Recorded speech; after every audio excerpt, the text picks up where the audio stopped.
Hello everyone, मैं doctor Naresh Kumar साहब फिर आज मैं नए वीडियो को लेकर जो आपके सामने उपस्थित हूँ। आज जो है आज हम बात करेंगे कि जो है socio economic history of medieval India के अंतर्गत जो है आज उसके विषय में जो एक विषय को जो नया विषय है उस विषय को लेकर आया हूँ। सूफीवाद से आप क्या समझते हैं तथा इसका दक्षिण में या दक्कन में जो है इसका क्या सामाजिक रूप से क्या प्रभाव पड़ा। तो आज का विषय यही है और इस पर हम चर्चा करेंगे। तो सबसे पहले हम जानेंगे कि जो सूफीवाद का जो जन्मदाता है वो इस्लाम को ही माना जाता है, क्योंकि इस्लाम से ही निकला हुआ है, इसलिए जन्मदाता के रूप में जो है माना जाता है इस्लाम को ही। क्योंकि सूफीवाद के आधार पर हम देखते हैं ईश्वर से सीधा संपर्क करने की बात करता है, जहाँ तक है कि संगम करने का भी बात करता है। जो धार्मिक अनुभव को इस तरह से जो है धार्मिक अनुभव को जो है विकसित किया था इन लोग। तो संगम जो हमारा सूफी जो शरीयत को जो है स्वीकार करते समय, क्योंकि इन लोग जो है शरीयत को जो स्वीकार करते समय जो है केवल धार्मिक पूजा का जो अनुपालन को मानते नहीं थे और न मान्य था इसके शरीयत में, लेकिन इसके साथ हम देखते हैं कि सूफी संत से जो है मिलाने की बात का दावा भी करते थे। यानी सूफी संत जो ईश्वर से एकदम सीधा संपर्क करने की बात करते कि सीधा हम मिला सकते हैं, लेकिन सूफी संत जो थे वो ईश्वर में मिलाने की जो दावा करते थे उसमें से शेखों ने स्वयं भी जो है शेख जो लोग होते थे वो सूफी मार्ग को सफलतापूर्वक से यानी बहुत ही अच्छे रूप से जो इसको अपनाया भी। क्योंकि हम देखते हैं कि सूफी के संत के जितने भी क्रियाकलापों का जो केंद्र है वो खानका होते थे, क्योंकि जितने भी पीर मुनीद या जितने भी सूफी लोग एक जगह जहाँ जमा होते थे तो उसको खानका कहा जाता है। लेकिन वो खानका जो एक आश्रम हुआ करता था जहाँ पर जो है पीर मुरीद जितने भी लोग होते थे आध्यात्मिक रूप से जो है वहीं पर शिक्षा यानी प्रशिक्षण दी जाती थी। और हम देखते हैं कि 13वीं शताब्दी के शुरुआत में जो है दिल्ली सल्तनत की स्थापना के साथ साथ हम देखते हैं कि विभिन्न सूफी सिलसिले यानी सूफी संप्रदाय के जो भी मध्य एशिया से जो भारत आए थे, जैसे मंगोल जब अपनी सुरक्षा के लिए जब भारत आए तो उस समय भी जो है सूफी लोग भी जो था उस साथ में आए थे इन लोग के साथ, जहाँ सूफीवाद भारत में जो है विकसित हुआ था। तो इस तरह से उन लोग आए थे, इसके साथ भारत में जो है सूफी संतों का विकास होना प्रारंभ हुआ यानी विकसित होना शुरू हो गया। लेकिन उस पर हम महाद्वीपीय परिवेश का प्रभाव पड़ा इसलिए क्योंकि इस महाद्वीप में परिवेश का जो प्रभाव जो पड़ा था इसके कारण सामाजिक एवं राजनीतिक परिप्रेक्ष्य के रूप में भी प्रभाव पड़ा था। तो हम देखते हैं कि शुरू में ही जो है सूफी लोग जो थे वो सूफी लोग जो 8वीं या 9वीं शताब्दी में हम देखते हैं कि अरब में सबसे पहले जो है परिदृश्य इसका दिखाई पड़ता है, क्योंकि काफ़ी समय तक इनकी पहचान जो है लोग उन्हीं लिबासों से की जाती है कि जो उनका जो कंबल जो पहनते थे तो शायद वही जो है सूफी संत लोग होते थे। लेकिन इसमें कहा जाता है कि सब यानी सूफी से सब शब्द निकला है और सब का अर्थ होता है ऊन होता है। बकरी या भेड़ के जो है बाल से बने हुए कपड़ा जो है ओढ़े हुए रहते थे, अर्थात जो सब के बने वस्त्र यानी जो वस्त्र पहनता था वही सूफी कहलाता था, इन लोग का ही मानना था। लेकिन सफ़ा के अर्थ के बारे में कुछ और विद्वान भी इसके बारे में कहता है कि जो सफ़ा का मतलब अर्थ होता है पवित्रता होती है या विशुद्धता होती है, यानी पवित्र आत्मा वाले होते हैं। तो इस तरह से हम देखते हैं कि जो है जो लोग आचार विचार और व्यवहार जो पवित्र रखते थे तो वे सूफी कहलाते थे। तो हम देखते हैं कि इन विद्वानों के एक वर्ग और भी है जो उनके अनुसार वो बताते हैं कि मदीना में मोहम्मद साहब का द्वारा जो बनवाई गई जो मस्जिद था वह मस्जिद जो है मस्जिद के बाहर जो है सफ़ा अर्थात मक्के की एक पहाड़ी पर जो है जिन व्यक्तियों मक्के की उस पहाड़ी पर जिन व्यक्तियों ने जो है शरण ली और खुदा की जो है इबादत करने लगा और आराधना करने में लीन रहा, तो उस तरह से जो है वो है सूफी कहलाए। तो इस तरह से जो है विभिन्न लोगों ने जो विभिन्न के अनुसार जो है बताने का जो है प्रयास किया। लेकिन हम कह सकते हैं कि जो है सूफी मत का जो बीजारोपण जो था वो मुस्लिम संप्रदाय या मुस्लिम मानस से ही हुआ था, क्योंकि बाहरी बहुत ऐसे प्रभाव के कारण भी जो था एक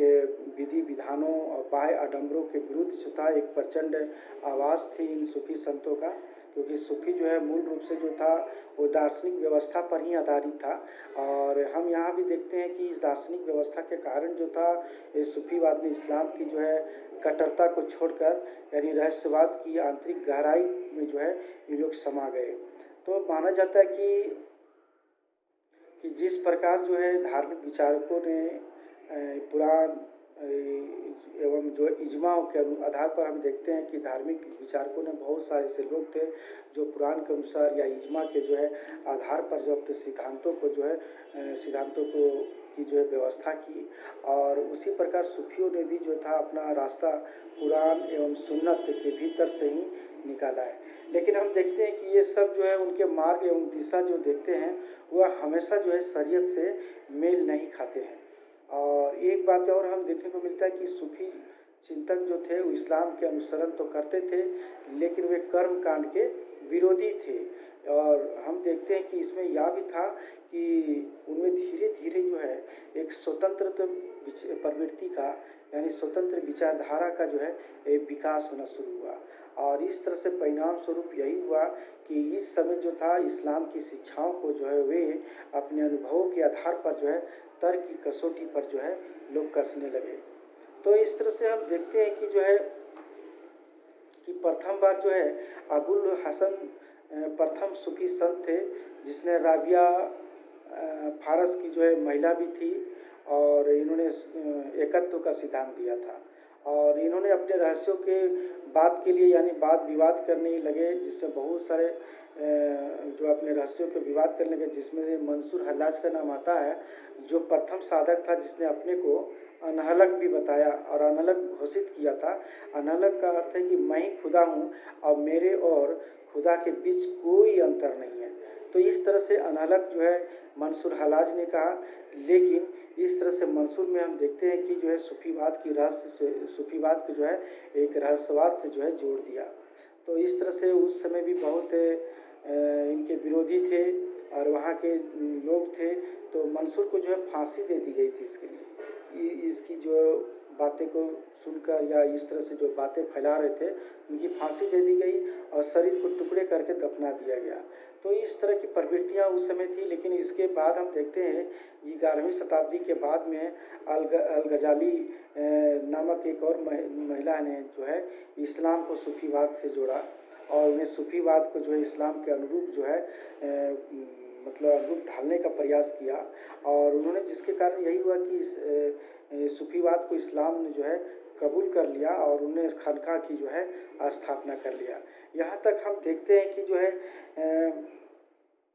कि इस तरह से एक इब्नुल उल अरबी नाम का एक व्यक्ति था, उसने भी सूफीवाद का जो है मुख्य दर्शन दिया, और उनका जो सिद्धांत जो था उनका वहदत उल वजूद था, और यही इनका सिद्धांत था। ये सिद्धांत सारांश जो था भगवान सर्वव्यापी है और सब में उसी में झलक है। तो उसी की झलक है यानी भगवान सर्वव्यापी है। तो वहदत उल वजूद का जो था यानी इब्नुल उल अरबी का एक बहुत ही प्रसिद्धि फैली इनकी सिद्धांतों को लेकर, उसमें कुछ अलग नहीं थे, और उनका ये कहना था कि सब में उसी का झलक है, भगवान सर्वव्यापी है, उसमें कुछ अलग नहीं है, सभी मनुष्य समान है। तो इस तरह से जो इनका उपदेश था, जो इनका सिद्धांत था, इस सिद्धांतों से बहुत लोग आकर्षित भी हुए और इनका बहुत प्रसिद्धि भी हुए। लेकिन हम देखते हैं कि सूफीवाद को जो व्यवस्थित रूप से जो भारत में जो प्रवेश हुआ वह 12वीं शताब्दी के जो अंतिम दौर में हुआ था, क्योंकि भारत के हम देखते हैं कि कई भागों में फैल रहा था इस सूफीवाद को लेकर, जैसे मुल्तान, पंजाब, बंगाल, दक्षिण भारत, तो कश्मीर, पूर्वी भागों में भी जो है सामाजिक और आर्थिक रूप से इसका प्रभाव बहुत बढ़ रहा था। तो हम एक और देखते हैं कि अफ़गानिस्तान के रास्ते से भी जो है बहुत सारे ऐसे सूफी संप्रदाय से जो है संबंध रखने वाले लोग सभी भारत में प्रवेश करने लगे। तो इस तरह से जो है हमारा भारत में लोग स्वेच्छा से लोग भारत आए, सभी भारत में जो प्रवेश किया, लेकिन ये लोग स्वेच्छा से भारत आए लेकिन किसी संस्था के आदेश पर नहीं आए थे, बल्कि ये सिर्फ ईश्वर और प्रेम और तथा मानव सेवा इनका परम लक्ष्य था, इनका उद्देश्य था और इनका जीवन एक पवित्र था। इन सूफियों का पवित्र आचरण से भारत की जनता ने उन्होंने जो है आकर्षित कर लिया था। तो ऐसी प्रवृत्तियां जो था सूफी संतों में था। और हम देखते हैं कि इस प्रकार सूफी संप्रदायों को जो है 3 अवस्थाएं थी, जो निम्न प्रकार से हम बताने का हम प्रयास करेंगे कि सूफी संप्रदाय के जो है 3 क्या क्या अवस्थाएं थी। पहली जो अवस्था थी खानका अवस्था थी।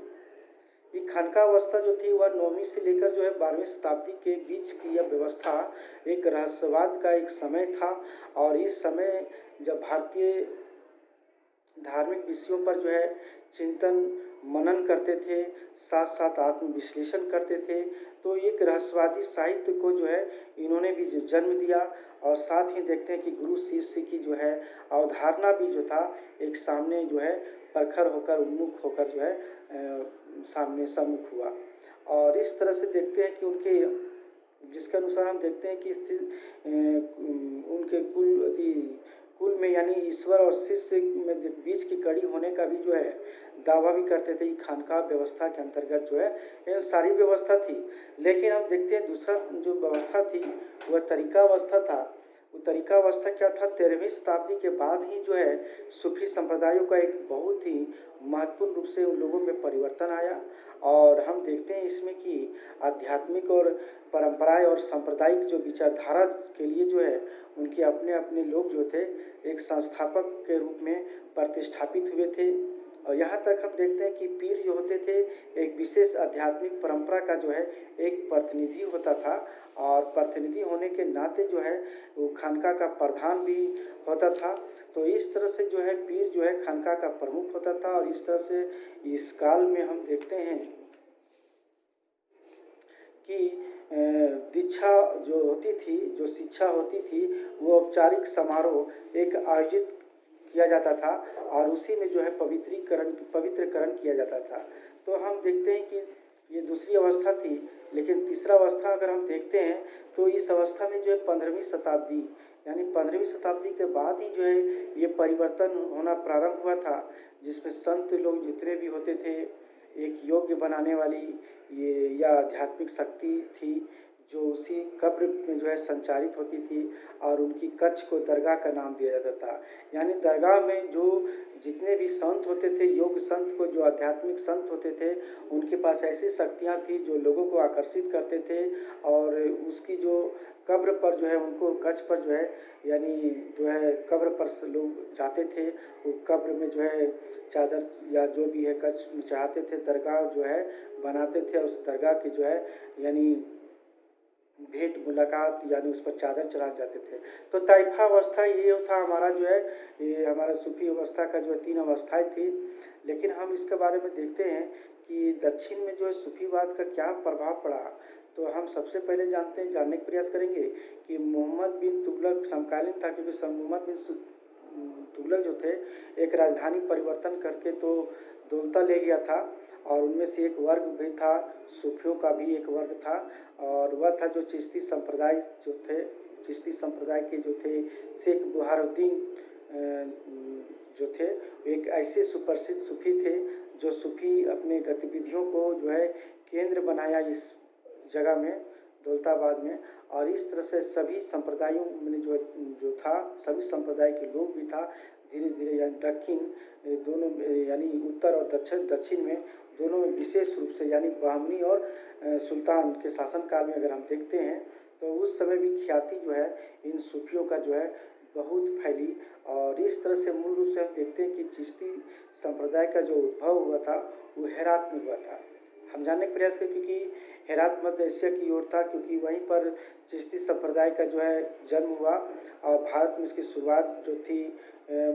मुजुद्दीन चिश्ती ने ही शुरुआत किया था, जो 1206 ईस्वी में अजमेर में जो है स्थापना किया था चिश्ती संप्रदाय का। लेकिन हम 14वीं और 15वीं शताब्दी के बारे में अगर हम देखते हैं कि दक्षिण में जो पठारी जो क्षेत्रों में जो है एक अस्थायी रूप से और राजनीतिक सामाजिक रूप से तथा सांस्कृतिक केंद्र के रूप में जो है उभरा था यहाँ पर। और हम ये भी देखते हैं कि दक्षिण दक्षिणी जो संस्कृति का विकास होने के साथ साथ इस क्षेत्र में जो हम देखते हैं इसका विकास की जब किया तो एक पहचान जो है इन चिश्ती संप्रदायों को मिला। और हम खासकर विशेष करके देखते हैं कि गुलबर्गा, बिदर और बीजापुर जैसे क्षेत्रों में, शहरों में अगर हम देखते हैं कि राजनीतिक और सांस्कृतिक के रूप में एक केंद्र के रूप में जो है प्रतिष्ठापित हुआ। और हम या इस कारण से हम देखते हैं कि जो है शहरी का जो है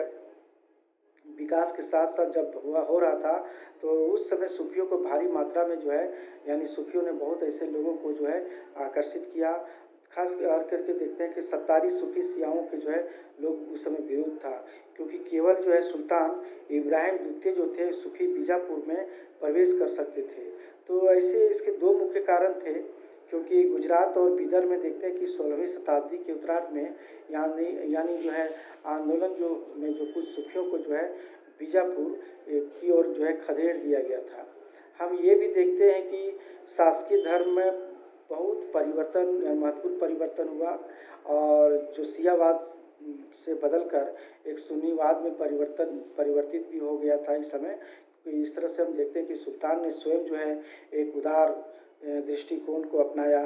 और अपने मुस्लिम और गैर मुस्लिम दोनों परंपराओं को जो है बढ़ावा देने का भी बाद में प्रयास किया। इसलिए जो है कई सूफियों का विशेष रूप से जो है कादरी हो या सत्तारी संप्रदाय हो, तो इस तरह से इन लोग जो है बीजापुर में की ओर जो है आकर्षित हुए और वहाँ पर सूफियों के लिए एक दरबारी राजनीति जो है शाही रूप से जो है बनाया गया और वहाँ पर जो है एक संरक्षण भी दिया गया और वे संरक्षण बहुत ही महत्वपूर्ण था यहाँ पर, क्योंकि इस तरह से हम देखते हैं कि चिश्ती भी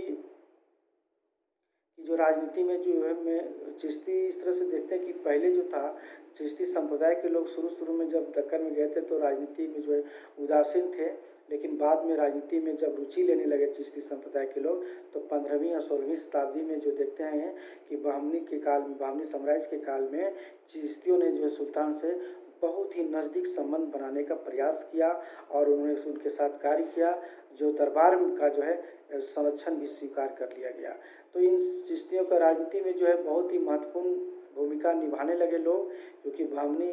साम्राज्य के शासकों ने भी जो है सूफियों को जो है एक शक्ति एवं समाज के साथ साथ उनके साथ जो है निकट यानी सबसे नज़दीक संपर्क करके एक सामाजिक आधार पर जो है पहचान लोगों के उससे करवाई। यहाँ तक कि जो है इन सूफियों को जो है भूमि अंगार में दी गई और सूफियों के लिए जो है धर्म स्थल भी बनवाए गए। इस तरह से नाम आता है कि सूफी जो है गेसुदराज का जो चिश्ती दर्शन में जो था महत्वपूर्ण परिवर्तन किया था, क्योंकि विशेष रूप से जो है हम देखते हैं यहाँ पर उलेमाओं के पक्ष में नहीं थे बहुत सारे लोग, लेकिन रूढ़िवादी सूफी जो थे वे सर्वश्रेष्ठता अपने आप को जो घोषित किया था। और इस प्रकार राजनीति में जो बदलती हुई जो परिस्थितियाँ जो प्रवृत्तियाँ जो थी उस प्रकार राजनीति में जितनी भी सारी प्रवृत्तियाँ थी उस शाही संरक्षण में बदलाव के कारण अंत में देखते हैं कि बहमनी शासन में भी देखते हैं चिश्ती संप्रदाय का भी जो है अंत हो गया। और हम इस काल में हम ये भी देखते हैं कि जो विकसित रूप से जो पीर की जो पूजा की जाती थी, पीर के मकबरे में जो भक्तिवाद की जो प्रवृत्ति को जो अभिजात वर्ग के लोग भक्ति से लोग जोड़ा था, जो धनी वर्ग के लोग जितने भी लोग जो जोड़ा था, पीर के शिष्यों ने जो है एक आंतरिक मंडली की ओर यानी गैर अभिजात वर्ग की ओर भक्तों से लोगों से जोड़ने का प्रयास किया। यहाँ तक हम देखते हैं कि जो इस संबंध में इस्लाम के सिद्धांतों का भी प्रतिपादन करने वाले यानी सूफी लोगों ने जो है सूफियों की जो चमत्कारी जो शक्तियाँ होती थी उस शक्तियों से जो है तथा ईश्वर की जो लोगों के बीच में जो है एक मध्यस्थता के रूप में कार्य करने का जो है प्रयास किया। तो इस तरह से हम देखते हैं कि जो एक महत्वपूर्ण भूमिका जो है अदा किया इन लोगों ने, क्योंकि हम ये भी देखते हैं कि जो है कि लोगों में जो है उनका प्रचार होने के कारण यानी विभिन्न सामाजिक वर्ग के विशेष वर्ग के रूप में जैसे विशेषकर हम देखते हैं ग्रामीण महिलाएं इन धर्म स्थलों में जो है आने लगी। धीरे धीरे इस संदर्भ में हम देखते हैं कि सूफी जितने भी लोग थे, संत लोग होते थे, वो गीतों को जो है साहित्य में जो है अभिव्यक्त करके विचारों को जो है महिलाओं ने एक महत्वपूर्ण भूमिका अदा करने लगे। साथ साथ हम बाद में ये भी देखते हैं कि इस्लाम में जो है प्रचार करने में जो है महत्वपूर्ण एक माध्यम भी बना ये हमारा सूफी, क्योंकि अधिकांश हम देखते हैं कि महिलाएं जो थी गैर मुस्लिम समाज की ही होती थी, क्योंकि लेकिन वे देखते हैं कि इस्लाम और हिंदुवाद के बीच को देखते हैं कि बड़ी सैद्धांतिक और सामाजिक दीवार नहीं दिख रहा था इन लोगों को, और न दिखती थी, क्योंकि उनके लिए जो है गांव की दरगाह पहले से ही जो है विभिन्न रूप से एक उदारवादी धार्मिक जीवन की एक और जो है प्राप्त हुआ करती थी। देखते हैं कि यहाँ एक और शिक्षाओं के प्रचार, यानी शिक्षाओं का प्रचार भी किया करते थे महिला, क्योंकि इस प्रकार हम देखते हैं कि लोग जो है शिक्षाओं के जो है माध्यम से ही जो है सूफी विचार को जो है दरगाहों में अभिव्यक्त करते थे। यहाँ तक देखते हैं कि संत जो महिला के माध्यम से, जो संत महिला होती थी उन्हीं के माध्यम से प्रचार प्रसार होती थी, और परिवार के जो सदस्य था या दरगाह और कुछ विशेष सूफी संप्रदाय के लोग थे उनसे जो है जुड़ जाते थे। तो इस तरह से जो है सूफीवाद का अर्थ इस तरह से, लेकिन इसका प्रभाव जो है सामाजिक रूप से जो है प्रभाव पड़ा था।